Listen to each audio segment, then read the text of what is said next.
All right, welcome back, everybody, to another episode of the podcast. Today, we are speaking with author and farmer Brian Miller in East Tennessee, and we're going to talk a lot about his newly published book called Kayaking with Lambs, which is a really great read. I just finished it this morning. We're going to dive into that. But I thought as a starting point for our conversation, Brian, you just returned from the Front Porch Republic conference. And my understanding was that the first time that you'd been to that conference. And I'm just wondering, and I've never been, I don't think Jason's ever been, although I read stuff on their website from time to time, so I'm familiar with this. And I think a lot of DO people will be familiar with Front Porch Republic. But I don't know if you have any like salient experiences, takeaways, memorable moments, insights, or other impressions you'd like to share with from the Front Porch Republic conference. Well, first, yeah, thanks for having me. I appreciate it. Nice to meet you guys. There was probably a certain sense of obligation on my part since they just published my book to go to the conference. I had intended to go a couple of years ago when they did in Louisville with Wendell Berry was going to be there. So I managed to finally make it up there. It's an interesting format. It's probably a bit more academic than is my typical kind of group of farmers I hang out with. Though I hang out with some fairly well-educated people, they're just not as academic as a lot of the Front Porch Republic crowd comes across. That's not a negative. That's just kind of who they are and where they come from. It was. It's a long day of listening to a lot of different lectures, a lot of people with some very interesting perspectives. Ashley from the Doomer Optimism gave a nice presentation in the late afternoon. And I've had kind of corresponded with Paul Kingsnorth over the years, going way back prior to the Dark Mountain days. And so it was kind of nice to meet him in person and listen to him talk. As always, at most of these events, the best moment of the time is when you break and you all go to the pub and you hang out and drink beer and chat with each other. And it's a lot more relaxed then. So I'd say it's Front Porch Republic's well worth going to. I would hope they would introduce more moments where you can just kind of hang out with each other and chat and make those kind of connections. Nice. Well, why don't we get into a little bit of your background and history, leading up to wanting to write this book about kind of, it's a very poetic book about kind of the first person kind of snapshot of different kind of experiences throughout the days, weeks, months, years, coupled, of walking through the field and observing kind of the wind and the mist and the soundscape, coupled with kind of observations about society, kind of very subtly woven, which I really like that style. But why don't you talk a little bit about what got you into farming? Did you grow up farming, and what kind of set this kind of, I don't know if mission is the right word, but trajectory of your life? Good question. Hard to distill it down into something that seems manageable. I will say that a lot of us, we think we're doing something on our own, out of our own impulse in life. And then once you get into it, you realize that it's part of a larger movement. It's in the zeitgeist. People are wanting to get back to the land or simplify their lives. I grew up in South Louisiana, and that kind of comes through in the book. I talk a lot about my family and where I grew up there. But probably in my 20s, I spent a long time in the anarchist movement. And I still feel large kinship with the ideas of the anarchist movement, but I became disillusioned with the ideological component of it, and particularly as it kind of moved away from the class struggle aspects that attracted me to it, more towards the identity politics that we see today, that that kind of has poisoned the landscape, in my opinion. I had was part of a collective that ran a bookstore in Knoxville. Then I had my own bookstore on the town square for a number of years, and have always worked around books. And it was just kind of a process of feeling disconnected with the community at large, and just getting to the point. Cindy and I had restored an old Victorian home in Knoxville, and we kind of felt like we had achieved everything we wanted there. And one day I just said, let's go find some land. And that's what we did. It took us a few years. We pretty much had to learn as we went. Cindy had some background in farming, but I didn't. I have some grandparents who had a farm, but I had no experience on that farm. And that's, I think a lot of it was kind of trying to learn how to be a citizen again, or connected with the community that I felt very estranged from. Does any of that resonate? Yeah. I mean, I think you're speaking to I think a generation, I think we're just a bit younger than you, that many of us are pretty placeless. I've moved around. I was thinking recently that my grandparents didn't end up living where they grew up. My parents didn't end up living where they grew up. They don't live where I grew up now. And I've lived in 4 different states. And I'm hoping to kind of stop and raise my family here and be here for the long run. But that was very normal, to have upward mobility and go somewhere else. And only later in my 30s realizing, wow, there's a lot of emptiness to kind of this lifestyle, and I can't really pin it down. And then one day, or one time period, it occurred to me that I need to be connected to the land again, and this is kind of key to many of the social, political, environmental issues that I've been concerned with anyway. So it definitely resonates with me. Yeah, that's good. And about you, Josh? You're kind of from general the region that you grew up in, stayed over. But I'm curious, that's your experience as well, Josh. I'm lucky that I've been able to live in different worlds and kind of take some from each. I grew up in a really economically devastated town in West Virginia, and left home at 18 to go to college. I was shoved out of the house by my parents. I mean, I had to leave. I didn't really want to go to college, but they said, they certainly weren't going to let me stay there. And so then I made the whole circuitous route through college and grad school and living in various places, getting involved in international work and living around the world.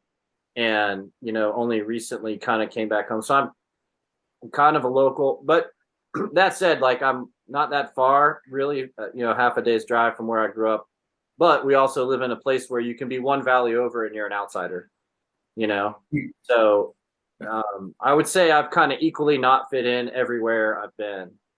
But I'm always on that quest to feel a little bit more in my element. And I got to say, I've spent a ton of time in academia and at different universities and in professional conference settings and stuff like that. And whenever I'm on a college campus, I have the persistent feeling that I'm behind enemy lines, and that I'm going to be found out any minute and they're going to chase me out of there. So yeah, that discomfort has really never gone away despite a lot of years being there. We're kind of already digging into some themes of the book, which I think is totally fine. And to me, you mentioned in different spots, these concepts of the anywheres and the somewheres, and I think this conversation is the real anywhere, somewhere dichotomy. That's what we're sort of orbiting around. So do you want to go into that in a little bit more deal and flesh out this idea of the anywheres and somewheres and how you approach it? Yeah, I think, I come from a fairly rooted background, although I moved around a lot. So, Jason, what you're saying resonates with me too. I left kind of a place in Louisiana that my family had been there for 250 years. And although the family had moved around within the area, it was definitely a place you felt certain kinship for. And then I remember going home about maybe 20 years after I had left, and I couldn't recognize any of the physical landmarks anymore. There had been so much development. I know each of us has had that experience where, what used to be a field or woods was now a Walmart parking lot. And as I traveled with my job, I worked for a bookstore company. I just saw the same landscape everywhere in this country, and it's disappointing. That's the anywhere, where every place looks identical, and the somewhere, a feeling like you're part of something that is unique and has roots. I mean, that's the thing that all of us in this deracinated world we live in, just, and I guess that's the right word, feel like we are searching for. And so, again, getting back to the original question of us deciding to move to the country and kind of thinking it was our own idea, you're really part of this kind of these larger trends. But it's that moving to the country and feeling wanting to feel a certain kind of competency over my life, and something that I didn't feel with the job that I had, or where I was living in town. Have I gotten off the topic there? No, I think you're good. It's a follow-up question I have to what you said about this idea that we are all, there's this kind of rootedness that we're all looking for. And I agree. I feel that sentiment. The question that I have is the extent, like, is it really like that we're all looking for this? And where I'm going with this is I want to provide a quote as a kind of foil to bounce off of, to talk about some of the themes in your book, and to set up where this comes from. There's an analyst that I like to listen to on podcasts and read his writings, and we should try to get him on if we can, as Art Berman. He's a geologist. He writes a lot about issues of energy and economy and stuff like that. You guys might be familiar with some of his work. I think he's really, really good. He's a really very, very clear speaker, and he doesn't pull any punches. He goes right to the point. And of course, and he talks a lot about energy constraints and about the limitations of like renewable energy form, like the idea that we can just run our society as is and continue growing forever, but do it with green energy, is not really a scientifically sound concept. And so he gives talks and explains this kind of thing, and often at universities and stuff like that. And he meets with the kind of pushback that you would expect, where he, people that have been from our culture, it's real weird to think about these kind of limits and stuff like that. Well, he doesn't really hold back. He kind of lets the audience have it. And the quote that I want to read is, I listened to a podcast where he gave a talk, I believe at the University of Texas in Austin, about the limits of nuclear and other alternative energy forms to solve all our problems. And then and I heard this, and then he wrote a little article about it later. The first question, I'm going to actually read you the text of the first question, or the first comment, after he finished his talk about energy limitations. So it was a woman that made the comment. I assume she was a professor. I can't say for sure.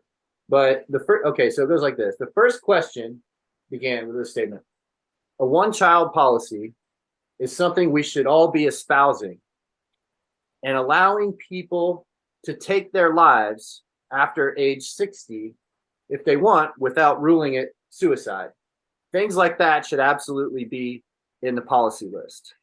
So one of the responses to recognizing environmental limits or environmental calamities is to go to this place of, to me, it seems very death oriented. Have fewer children or have no children, have it in policies to hold people back from having children. And we need to transition to a culture where we consider it to be an acceptable or even encouraged thing, that once people become 60 years or older, we kind of, hey, maybe you think about, killing yourself now, And to me, that seems like that's really doomer to me. That's like a big spiritual doomer to me to think about that. When traditionally old people have been revered because they've been around for a long time, they have a lot of experience, they have stories to tell. And you highlight in your book, like, I mean, storytelling and older relatives. I mean, that's a major, major important theme of the kind of spiritual dimension of your book. So I wanted to read that quote and pose it to both you guys and get your reaction to see if you had a same kind of like heart hurting reaction to that as I did. And then, to quickly move past that doomerism and into like, well, let's like embrace life, let's affirm life, and let's talk about how this agrarian vision that you're describing can be more life affirming than that sort of, I would say, nihilism, or something of just ending life.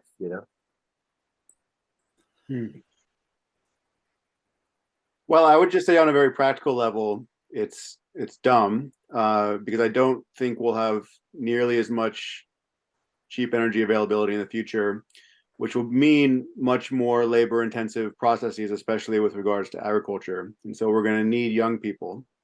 Maybe not 10 kids per person, but we're going to need young people who will be helping out.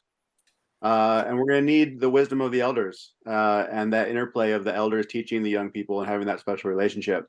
So I think the future that we're heading into, which will be have to be more rooted necessarily, I think, without young people and the elders, I don't think we have a chance. So I think just on a very practical level, it's dumb. But on a spiritual level, I think it's catastrophic. I think it's, dystopian, the sci-fi dystopian movies of the 60s and 70s and 80s or whatever. It would fit right in there like a glove. So, yeah, I think that kind of mindset can only come out of a disembodied, unrooted kind of technocratic solutionism of how do we solve problems with a spreadsheet, and if we just chop off the ends here, then we'll be good. I just think it's very, very, a horrible, a horrible idea, and spiritually very unhealthy to even think in those terms. Well, I would say ditto, but Chris Mage talks a lot about the need to get young people back onto the land a lot in his writings. And one of the things we moved onto the land here when I was 37.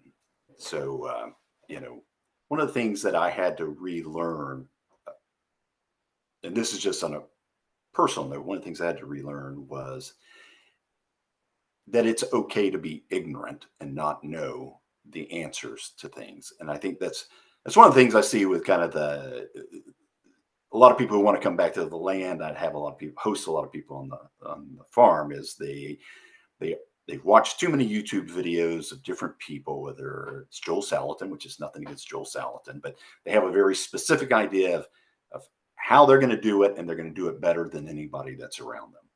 Mm-hmm. And so one of the things that I had to learn here was to ask the old farmer across the fence, what he did and what he suggested. Didn't mean I had to follow everything, but these are people who've been living in this valley, dealing with the weather and the climate of this valley, and they know what their land can handle and what it can't handle.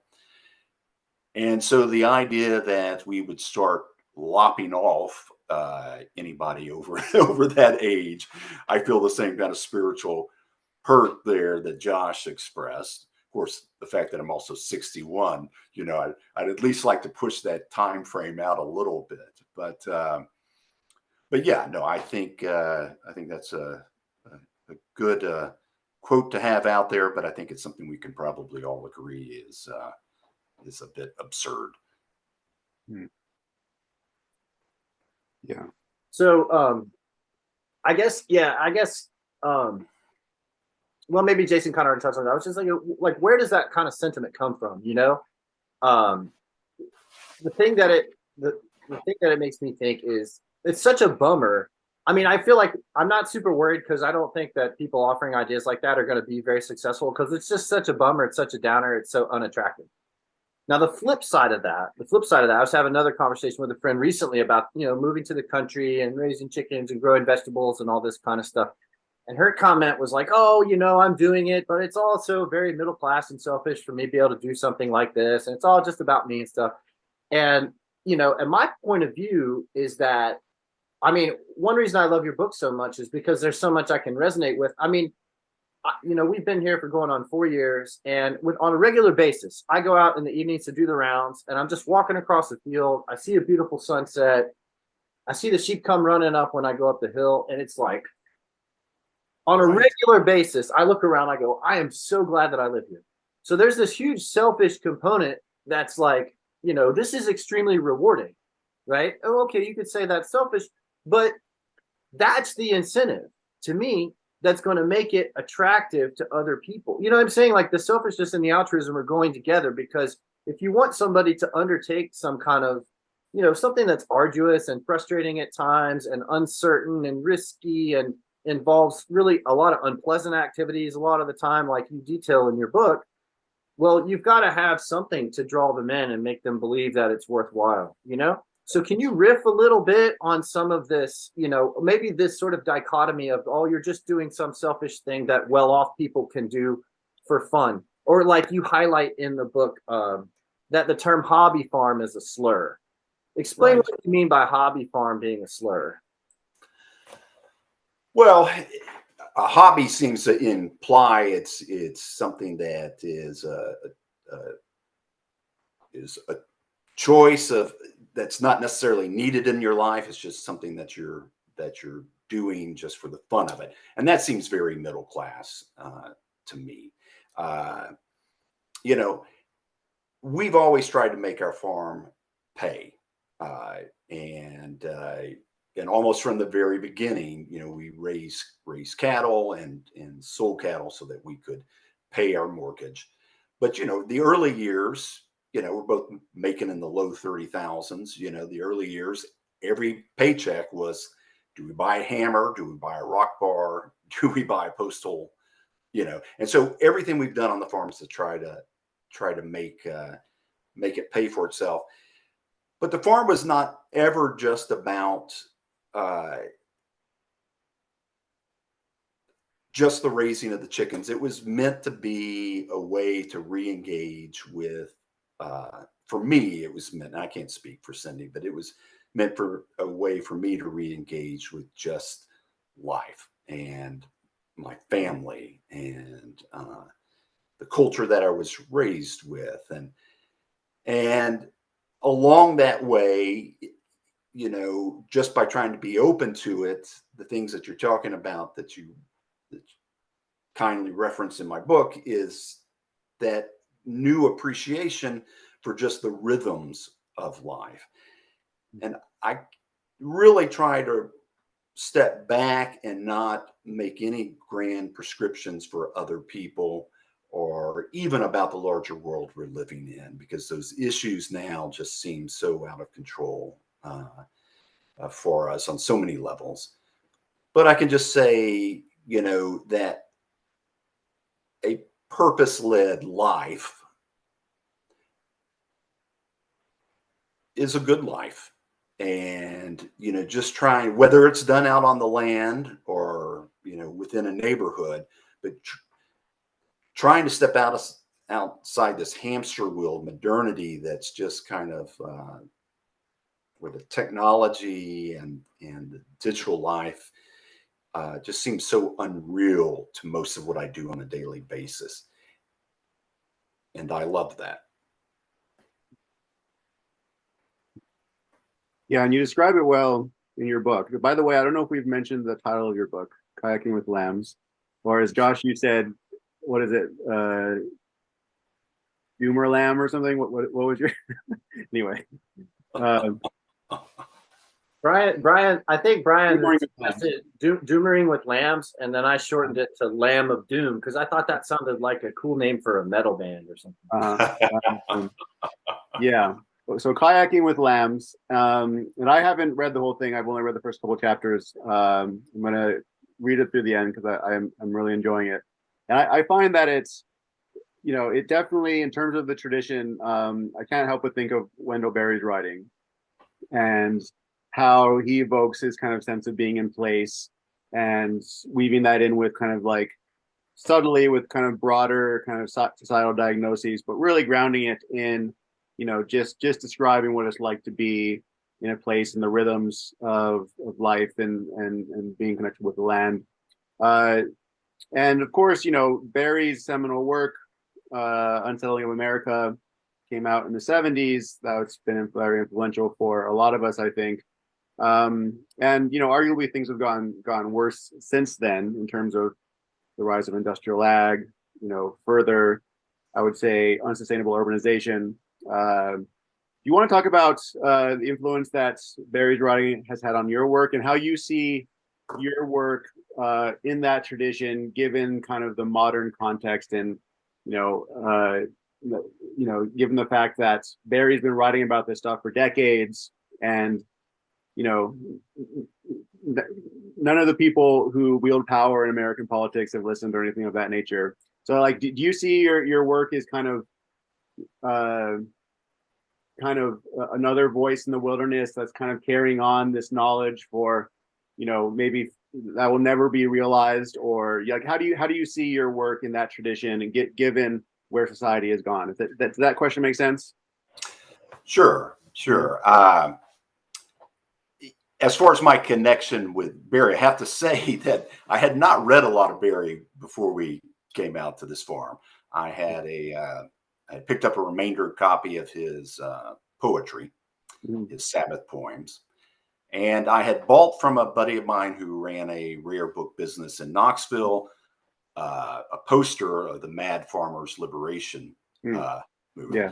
I always loved that poem. So I gradually, as I adopted this life and grew into this life, read more Barry, and I'm sure it's had a profound influence on the way I, communicate or write. But early on, I probably came from a more selfish viewpoint of just, realizing, just sensing that something was out of balance in our lives and wanting to try something new. And the idea of farming had always appealed to me. But I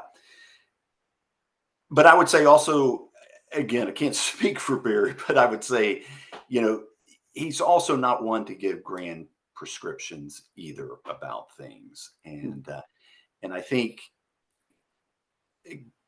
about this life, if you embrace it, and not just the technical aspects of farming, but just embrace being on the land, it begins, and this is what I wanted it to do, it begins to shape you in ways that start to surprise you. And I find myself less angry than I used to be about things that I had no reason to be angry about because they were outside of my control. I'm not, I'm not the type of person who meditates. I'm not particularly religious, but taking care of the land, taking care of animals, learning to husband animals, having to kill animals, to be responsible for them to go to slaughter or to put one down that is injured, has a profound impact on you if you're being thoughtful about the decisions you're making. Did that come anywhere close, Jason, to what you were asking me? Right. Well, I guess the second part of my question there, and maybe it's not, a good question to even ask or try and answer, of, is there a certain, I guess if we're looking at the doomer aspect of things and the fact that Barry's been writing about this since the 60s and 70s, and the issue has just gotten worse, and then now in our experience, I guess, because I'm only on 5 acres of land. I'm got here a few years ago, and kind of I have to think very locally in order to feel like I have hope. Besides building up the Doomer Optimism Network, which has its own sort of hope, but very tangibly, it's like, okay, like I can see about um, being a responsible steward and community member and helping, helping develop this community in a positive direction with the many resources that already exist, cultural resources. I can see that on like a county scale, but I can't really see that much further.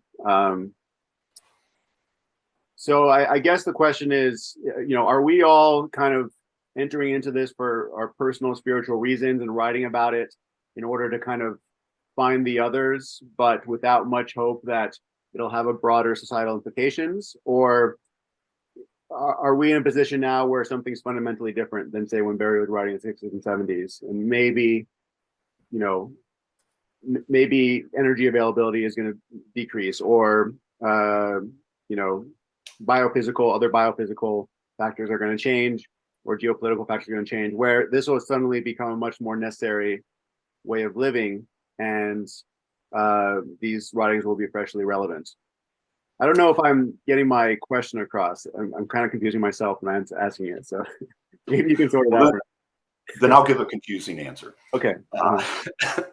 One of the things I have referenced all the time I've been writing about this is that a lot of what we do, not our day-to-day practices on the farm, but the way we're learning to interact with people, is kind of keeping the muscle memory of community alive. I don't know what the future holds.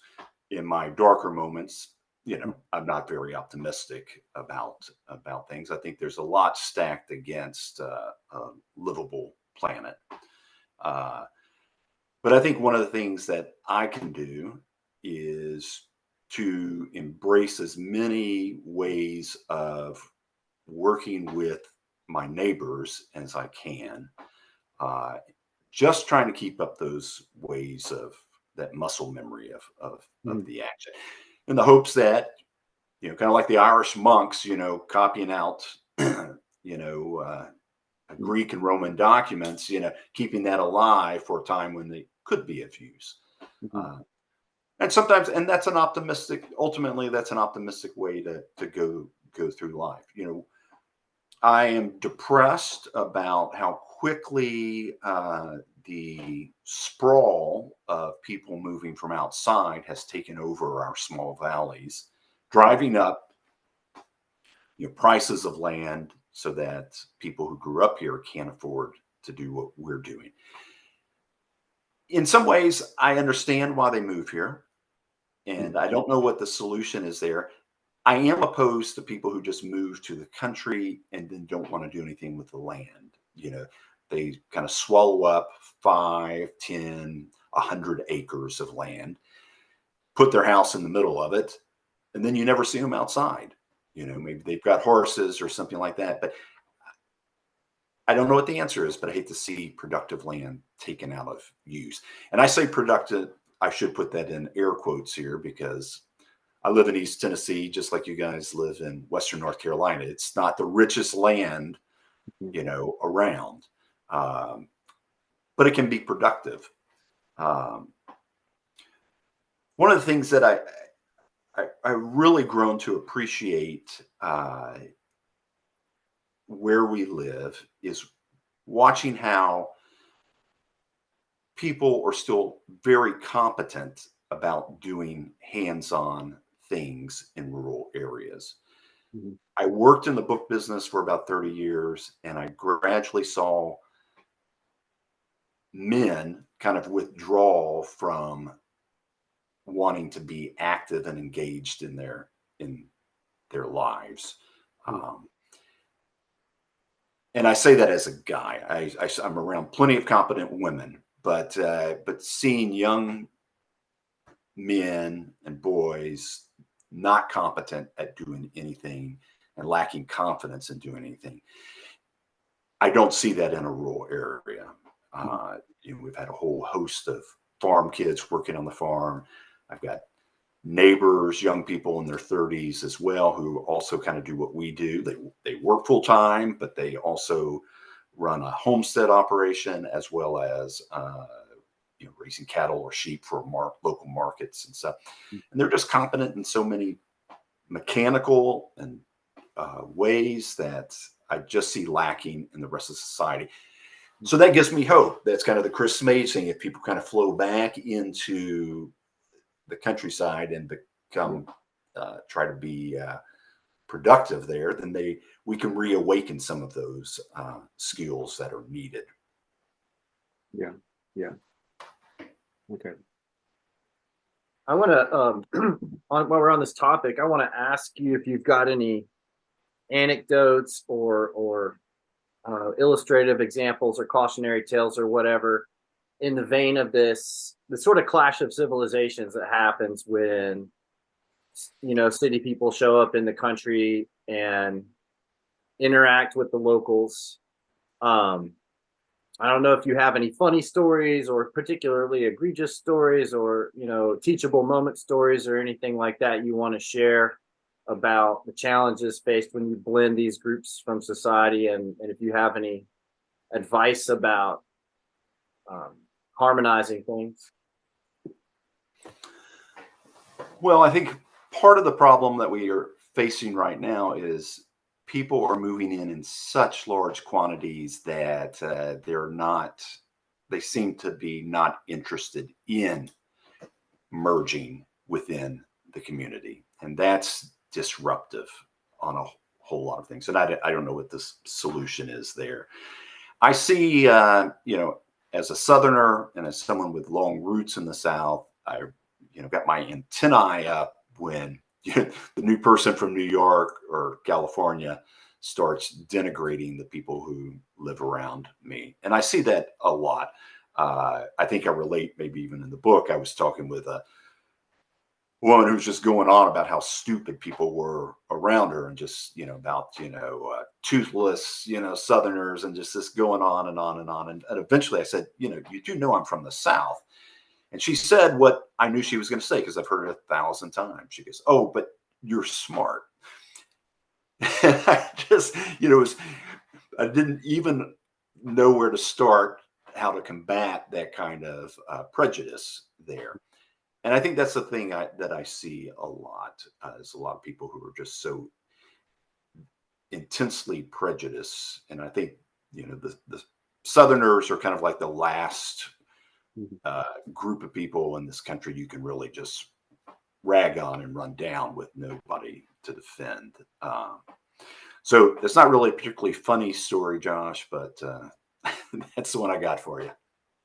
I thought you might have some funny or cheerful or something. I saw that anecdote in there. I don't know. I definitely am triggered by that stuff. That makes me so mad. Yeah. And especially when I know I do some working class work, really blue collar work part-time, and spend time around, people that have, of course, never been to college, probably never finished high school. And without romanticizing it, there's that physical competence is there. Not in everybody. There's some dumbasses out there, that's for sure. And you try to avoid them on a job site because you're probably going to get hurt when they do something wrong. Yeah. But the whole and I've spent so much universities and cities and stuff too. And I have there's what I call my urban PhD friends, and to be honest, so tell me what you think about this. My sort of anecdotal observation is, you mentioned how deranged things have become in terms of politics, geopolitics, all this kind of stuff, right? And with social media and censorship and the COVID pandemic and how the authorities dealt with the COVID pandemic and propaganda pushing us into various wars and all this kind of stuff. Anecdotally, I find that my working class friends and workmates have a much more sort of basic, what I'm used to as a skepticism of authorities and distrust of the government.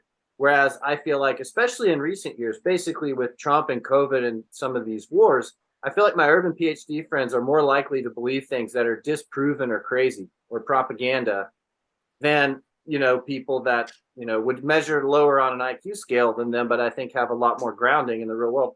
And my theory is that it's easier to train a smart dog than a dumb dog.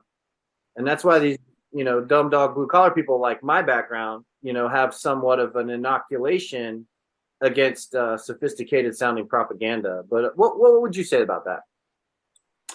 Well, I think yeah, I think it's a world turned upside down right now, where you know, kind of the traditional liberal left community, that you find more in the universities and the cities, seem the less accepting crowd in some ways, and it's just it's just a very odd thing to see. But I've got plenty of friends, like kind of you described, where there are so many third rails, I never know where to step when I'm around.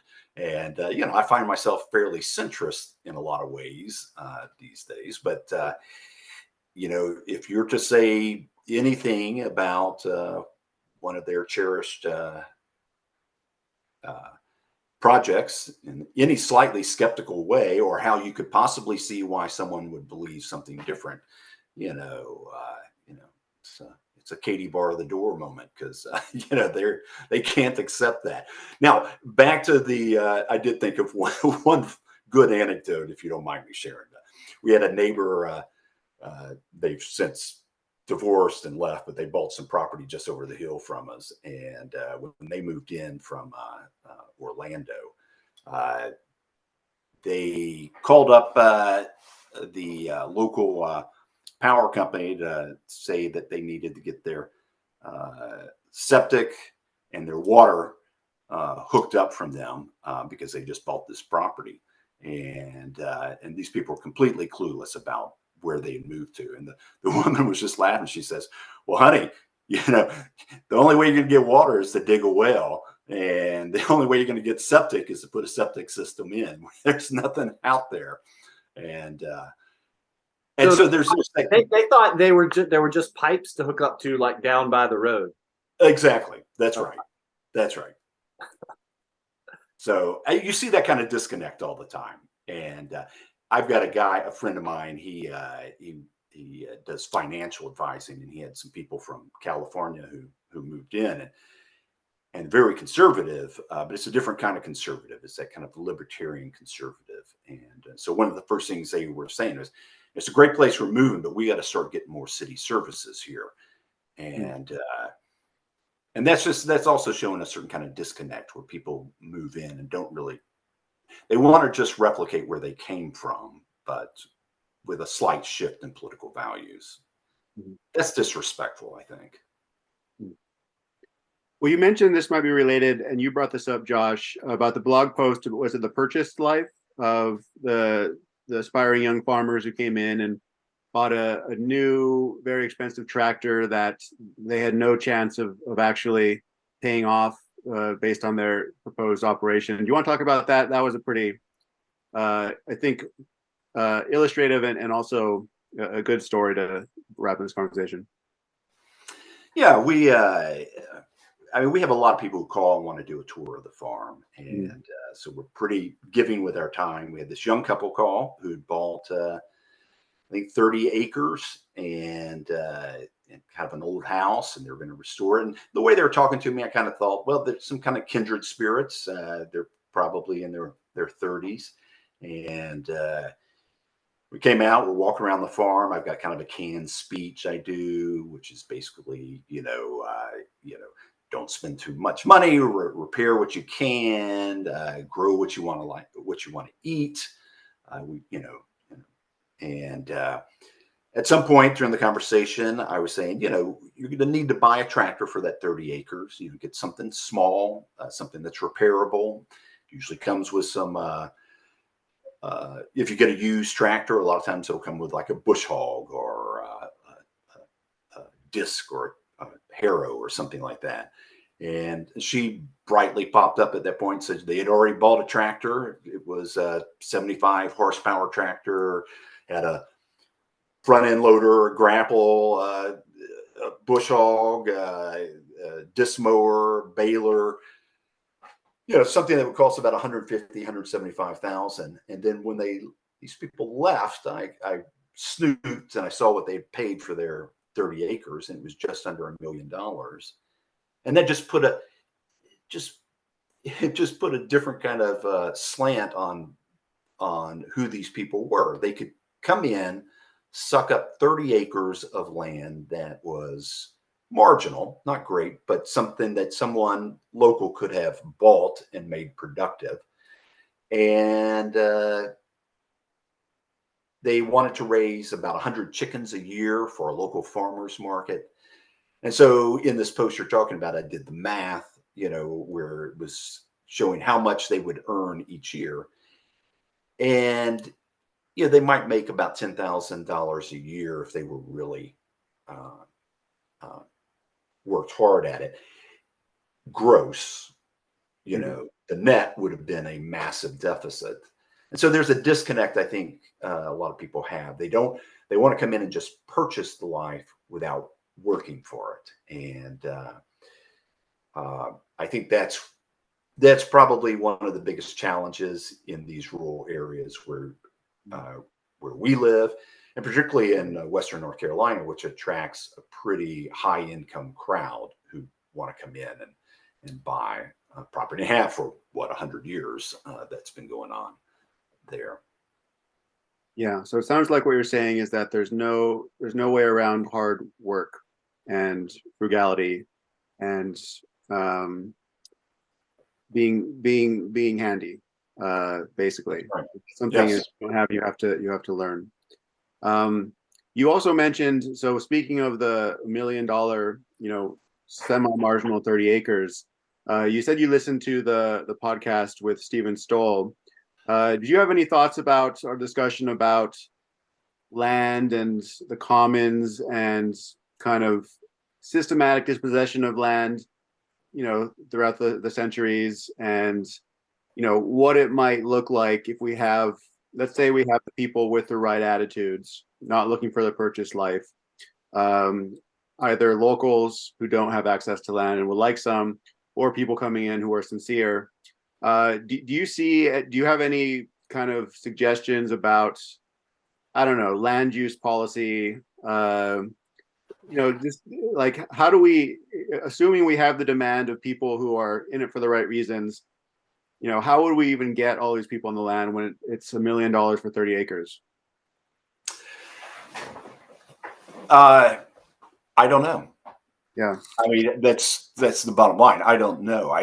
I'm hesitant. The one thing I was a little bit skeptical of about his response was, and it's probably because of the background he comes from, but he was thinking more in terms of top-down solutions. What kind of policies can the government implement?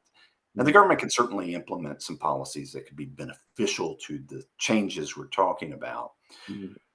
But I'm a little skeptical of their competency to Right. do so in a constructive way. Mm-hmm.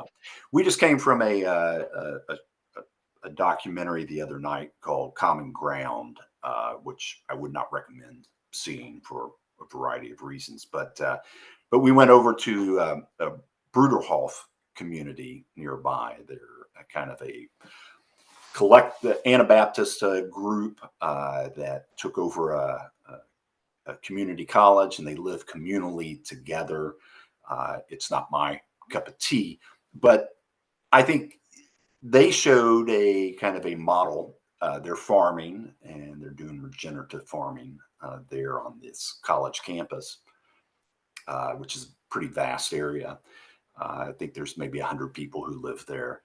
But I think they show that there's a lot of different ways in which we can move back and be productive on the land. You can do it on a small scale basis, like it sounds like the three of us are doing, and working at developing your relationships with neighbors.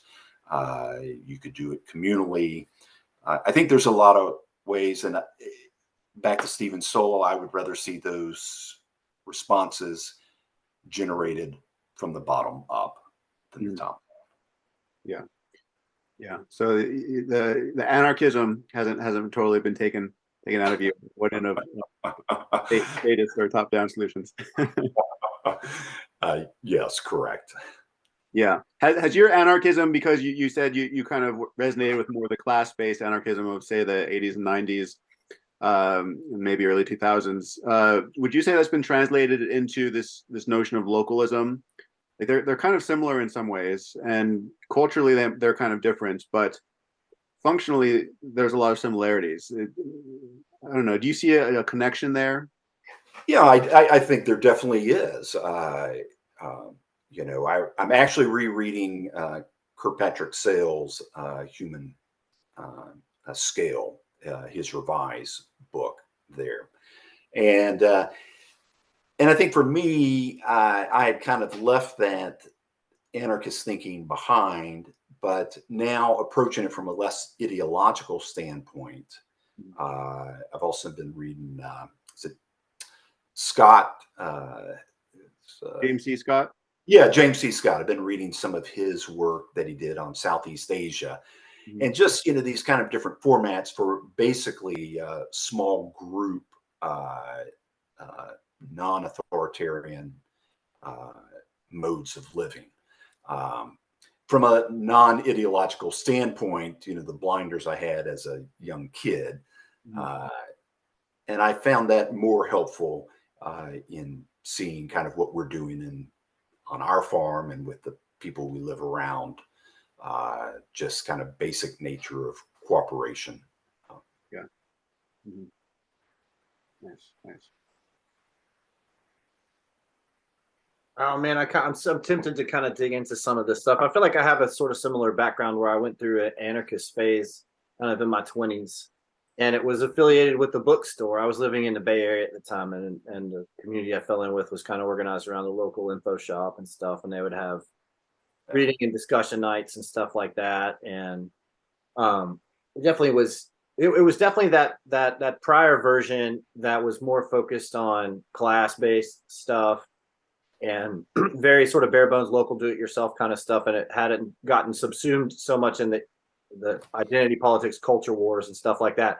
And I feel kind of nostalgic for that period when you could be anti-war and stuff, and it wasn't.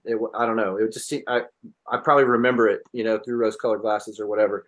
But I remember when I was totally naive, completely ignorant about everything, and I asked somebody what does it mean? What is anarchism? And they said something like, if there's a big pothole in the street, you don't wait for the government or whatever, some corporation to come fix it. You just go out there and fill it in.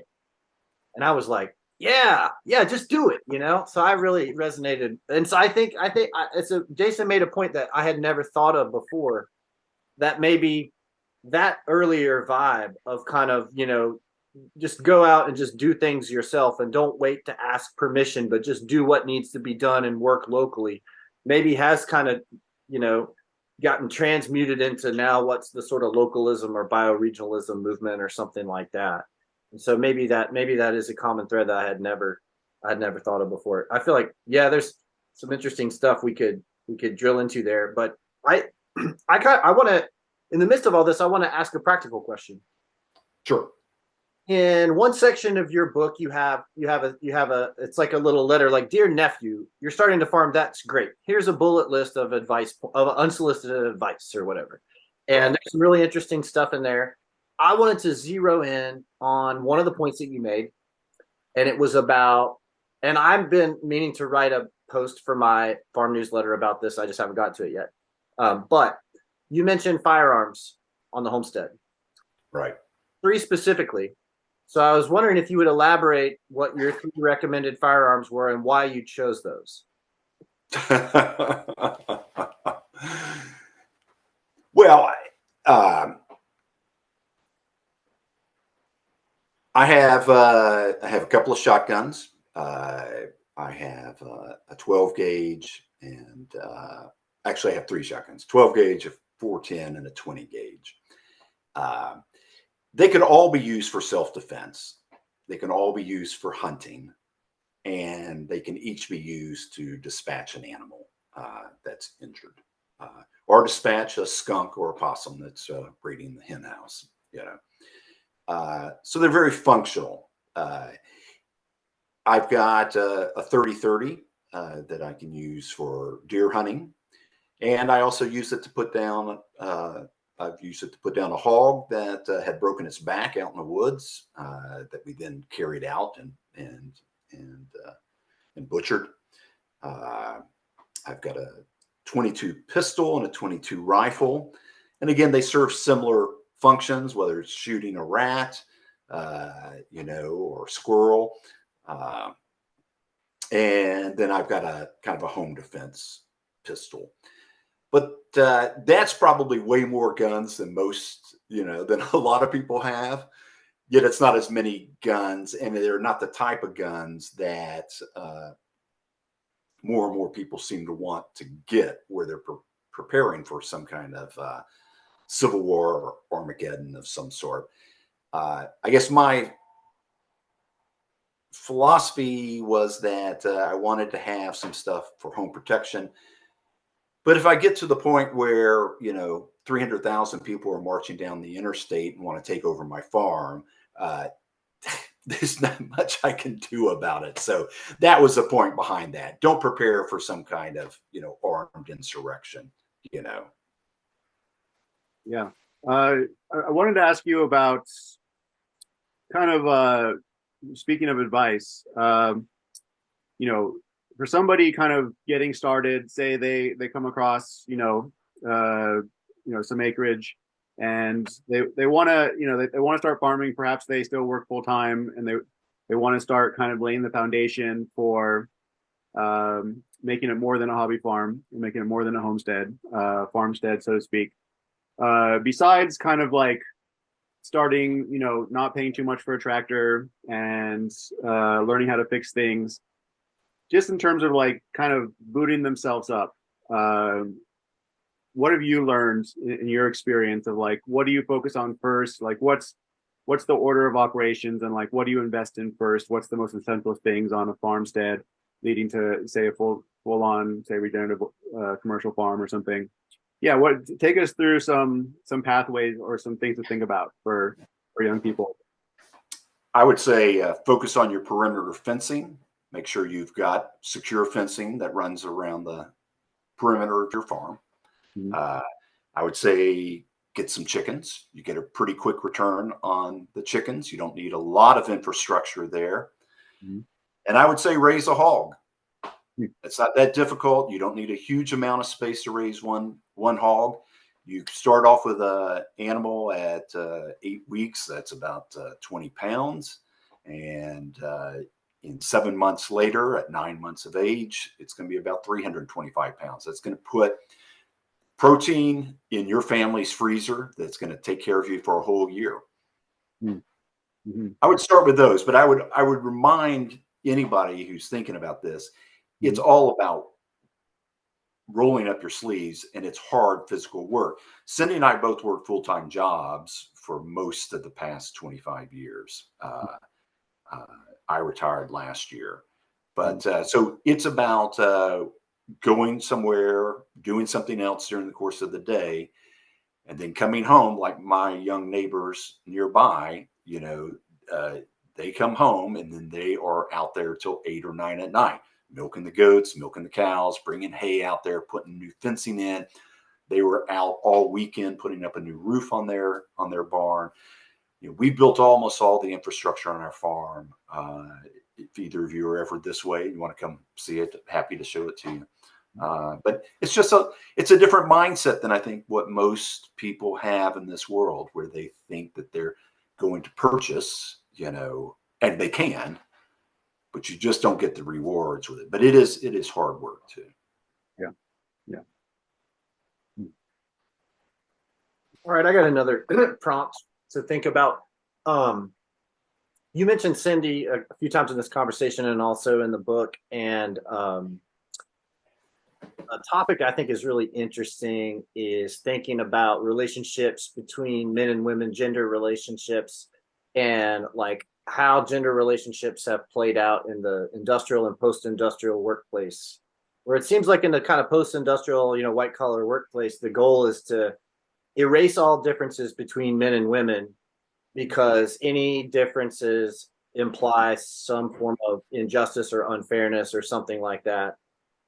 Whereas in a more agrarian or homestead type situation, in my opinion, there is a role for gender roles. that doesn't imply unfairness or injustice or anything like that necessarily.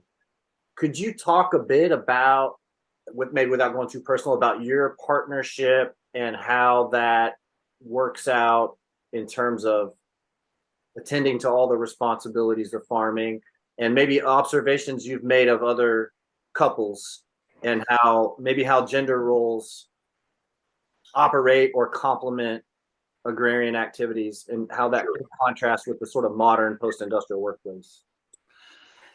Yeah, well, I think there's plenty of evidence out there that the pre-industrial model of the domestic farm scene was not as strictly delineated as it came to be in the industrial era, where the man went off to work and the woman stayed back home and was just the homekeeper. And I think anybody who's worked on a farm knows, you know, if you've got the hands, you need to put them to the task that needs to get done. There is, and that's one of the things I've counseled people too, you know, don't get into this life if your partner is not at all interested in it, because there's a lot of physical work that needs to be done. And, you know, if the other person is dragging their feet and doesn't want to do it, then, you know, you've got a serious hurdle right off the bat. You know, on our farm, we both have our areas of expertise, you know, and it's not just a domestic and an outdoor perspective. I mean, I happen to love to cook, being from South Louisiana, so I do a lot of the cooking that we do in the house. And Cindy's a very skilled woodworker, so I'm very good at tearing things down, you know, and the brute force. I've got more strength than she does, so that's a obvious separation of the sexes there. But you know, she's got a lot of knowledge and finesse with doing when we're doing construction projects, that I defer to her judgment. So I would just, you know, I would say, you know, don't get too pigeonholed on distinctions between the sexes, but recognize that some people, you know, have that, you know, certainly men have more physical strength for certain projects. It's just the great thing about the farm is intellectually there's just so much scope to do different things, and so the challenge is trying to restrain yourself from doing too many things. You're trying to come up with the things that are functional and work for you, but there's always a chance to add new things. And Cindy was our beekeeper for most of the past, you know, 20 plus years, and she would enjoy getting into them, spending the time. I was there to pick up the 50 to 75 pound super full of honey, you know, and move it. But you know, she would get in there, so I was doing the grunt work there. And I think that's probably traditionally the way most farming and rural life has worked out, is, you know, people kind of follow their interest and their skill level and their strength level, and how that shakes out, you know, of course, with raising children, that provides a whole different element there too. But I don't think it's as sharply separated as the industrial era led us to think that it should be. Yeah, on our place, it's interesting because my wife is not as interested in the outdoor stuff, the homestead stuff, but she's getting really into pottery, and she's getting really good at it. And her hope is that in the next 10 years, she'll be able to quit her full-time job and just do pottery. So she's slowly building that up. And I think she can, because she's quite talented. And then I'm thinking, well, okay, if, you know, if she can start bringing income from that, and we can start, you know, having a stand at markets and things, and then I can start slowly bringing in food items, foodstuffs, you know, very small. I probably wouldn't set up a booth otherwise if it wasn't, her pottery wasn't leading. You know, it's like, okay, that's an actually interesting complementarity there that, you know, I wouldn't have imagined. And if I was just focused on, well, I'm probably going to be doing most of the farm work, and maybe my kids, if they're, hopefully they're interested, hopefully they'll be farm kids. You know, that's my goal. I'll get the help there, but overall as a household unit, it's actually all very complementary,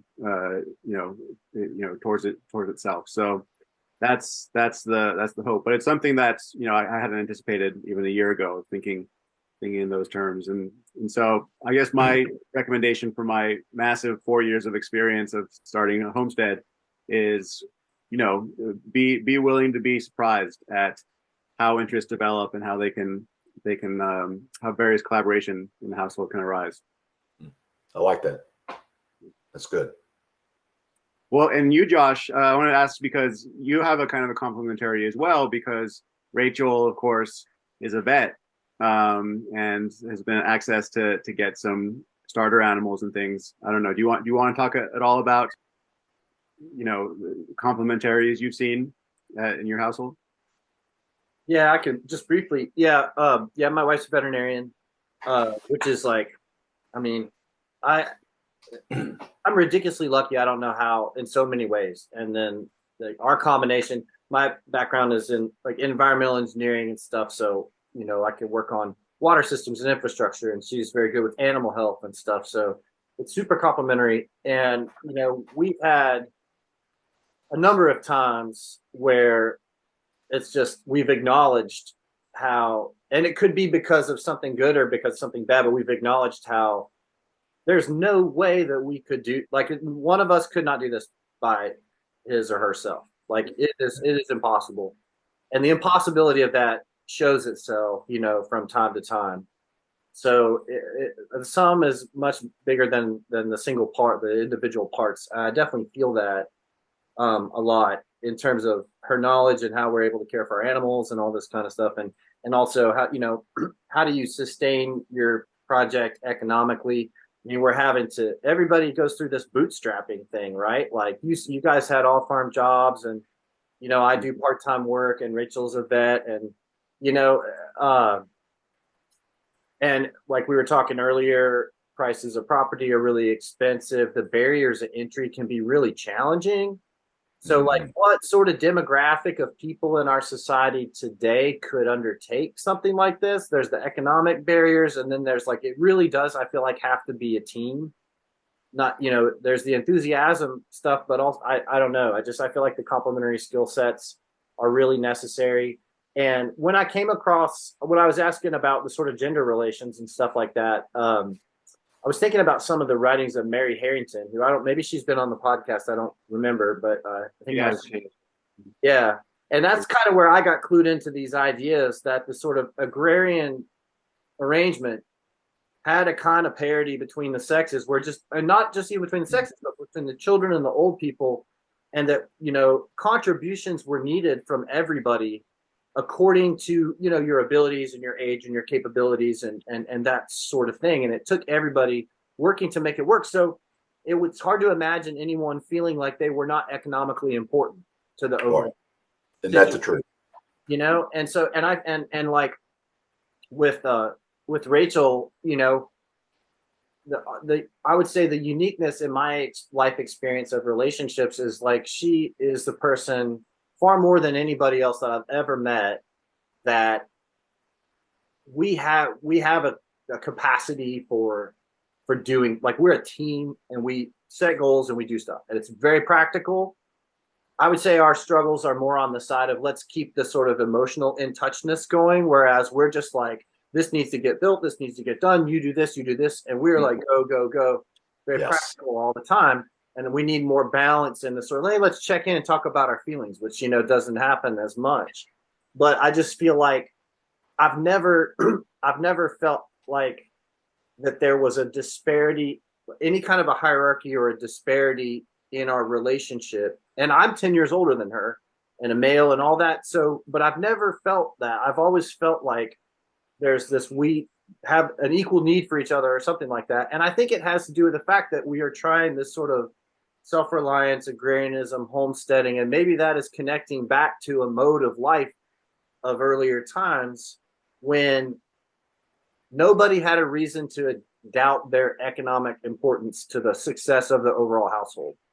Yes. And I think that explains it explains a lot about my particular connection with my wife. So, right.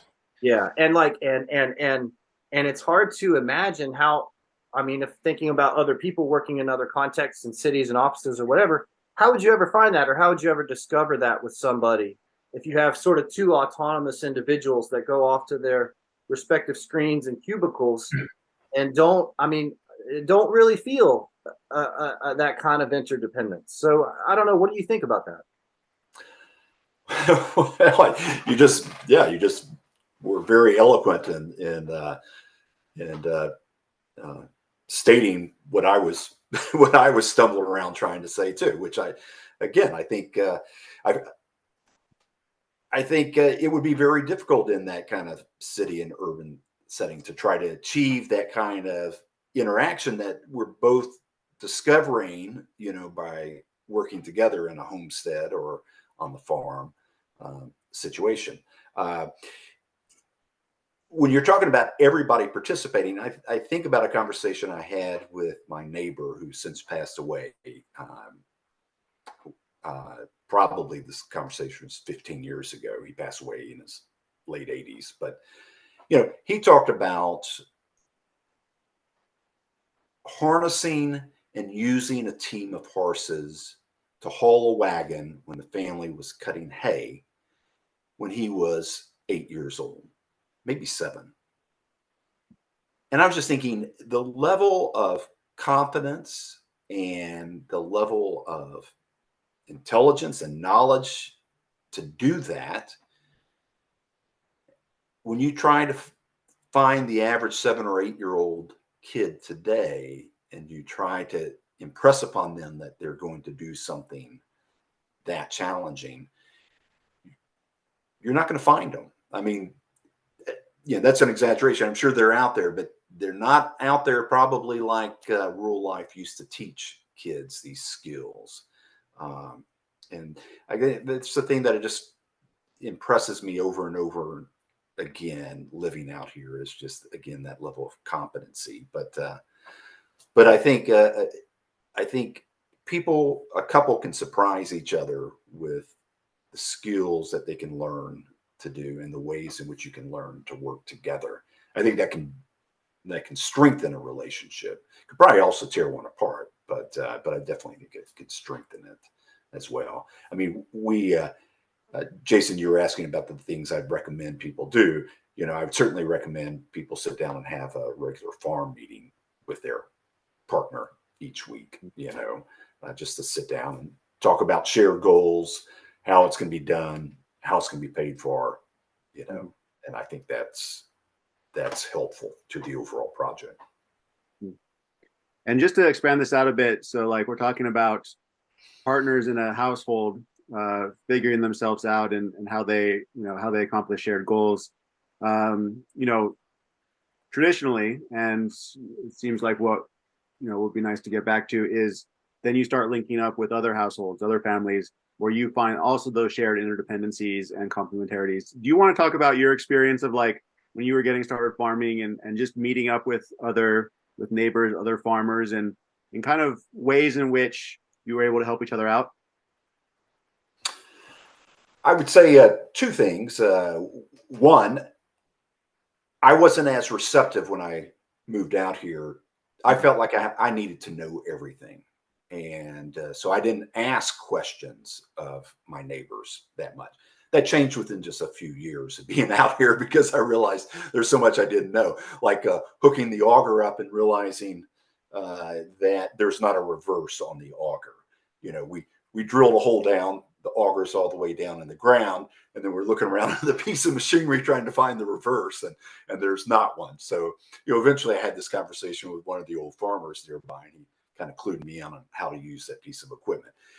And that kind of set the tone for me. I started then asking questions. But early on, I rebuilt a fence line up behind the house that probably runs for about 1,000 feet with my neighbor that I was just talking about earlier.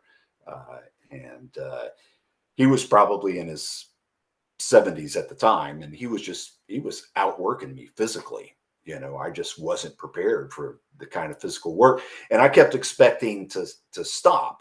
And he was just continuing. We were at it all day, ripping out an old fence line, pulling out posts, setting new T-posts, putting in new fencing, and I think just being prepared to show your ignorance and to ask questions is important. Nice. Was that even close to your question? Yeah, it is. It is. What if you want to expand on that?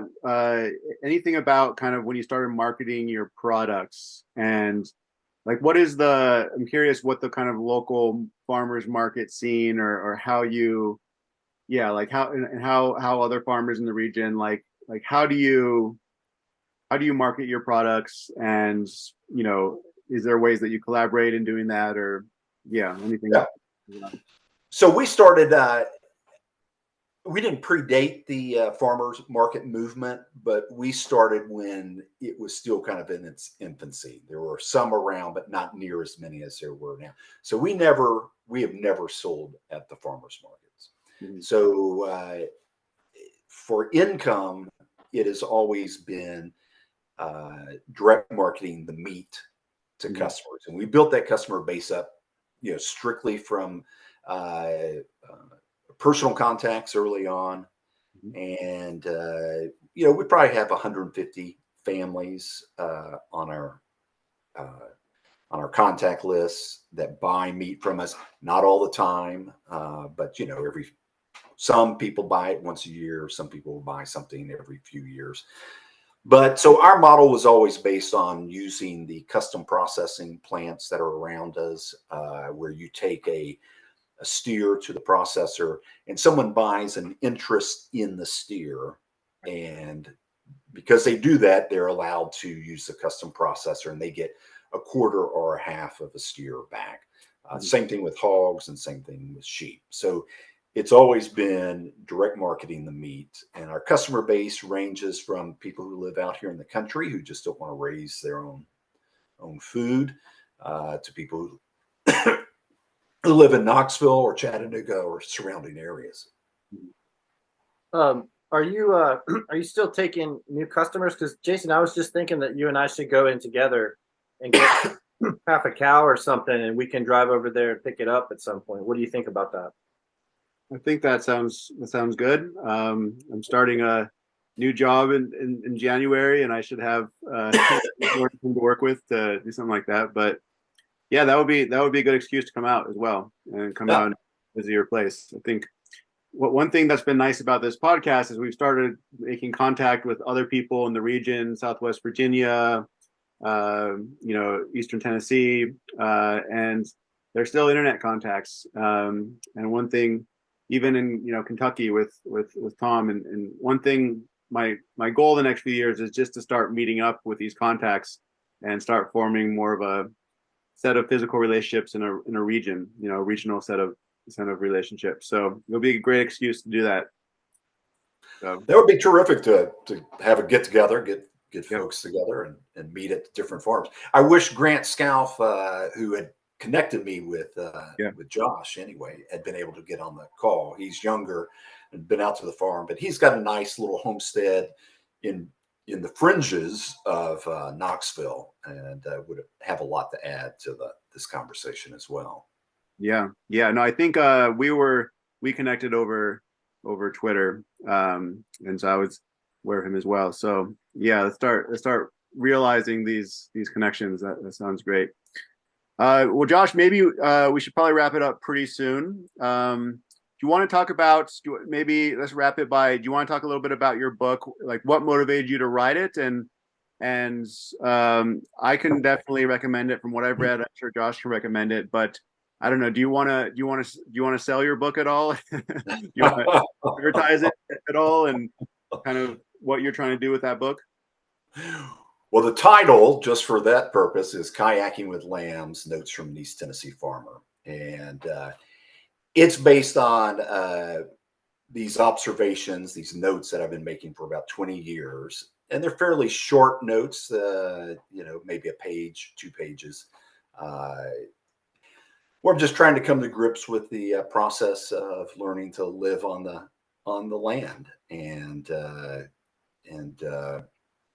I had maybe 350,000 words that I had accumulated in these notes. And I started talking with Jason Peters at the Front Porch Republic. And he said, well, if you can get it down to about 60,000 words, then maybe we'd have a book. And so it took a year or so to kind of cull that stuff down and revise it and so forth. But I'm pleased that it's getting the kind of people that I wanted to read it are starting to read it and responding well to it. Yeah.